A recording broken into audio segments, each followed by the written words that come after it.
പള്ളിയിലിരിക്കുമ്പോഴതെ പുറത്താകുമ്പോഴതെ മറ്റുള്ളവർക്ക് എന്താകും എന്നുള്ള ടെൻഷനാണ്. നമ്മളെക്കുറിച്ച് ഒരു ആകുലത ആർക്കും ഇല്ല. എൻ്റെ ജീവിതം എങ്ങനെ പോകുന്നു, അവൻ ഉറങ്ങുന്നുണ്ടോ, അപ്പുറത്തെ വീട്ടിൽ എന്തെങ്കിലും നടക്കുന്നുണ്ടോ, ഇപ്പുറത്തെ വീട്ടിൽ എന്തെങ്കിലും നടക്കുന്നുണ്ടോ എന്നാൽ നമ്മളെക്കുറിച്ചൊരു ടെൻഷനില്ല നമുക്ക്. മറ്റുള്ളവർ എന്തെങ്കിലും ചെയ്തു കഴിഞ്ഞാൽ, പള്ളിയിൽ വന്നില്ലെങ്കിൽ, നേരം വൈകി കഴിഞ്ഞാൽ, അല്ലെങ്കിൽ ഉറങ്ങിക്കഴിഞ്ഞാൽ, മറ്റുള്ളവർക്ക് എന്തെങ്കിലും തെറ്റ് വന്നു കഴിഞ്ഞാൽ ടെൻഷനാണ്, വളരെ ടെൻഷൻ. ജീവിക്കാൻ പറ്റില്ല. നമ്മൾ ഇങ്ങനെ ടെൻഷൻ അടിച്ച് എല്ലാവരോടും ഇങ്ങനെ പറയും, അവർക്ക് എന്താ സംഭവിക്കുക, അവർക്ക് എന്താ സംഭവിക്കുക, ഇതെന്താ പറ്റുക. എന്നാൽ പൊട്ടിപ്പൊളിഞ്ഞ ജീവിതമായിട്ട് നമ്മൾ നടക്കണേ. ഒരു പ്രാർത്ഥനയും ഇല്ല, ഫുൾ ടൈം ഉഴപ്പും, അതുപോലെ തന്നെ ഫുൾ ടൈം ഉറക്കവും.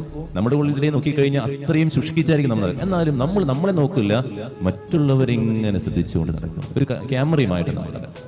സ്വന്തം കാര്യം നോക്കണം. ദൈവസന്നിധിയിൽ വരുമ്പോൾ നമ്മളെക്കുറിച്ച് അത് ചിന്തിക്കുക.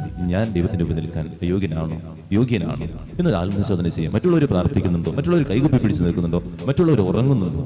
എന്തിനാ നീ ദൈവത്തിന്റെ മുമ്പിൽ നിന്നെ കാണാനും നിന്നെ സമർപ്പിക്കാനും വേണ്ടി വന്നിരിക്കുന്നത്?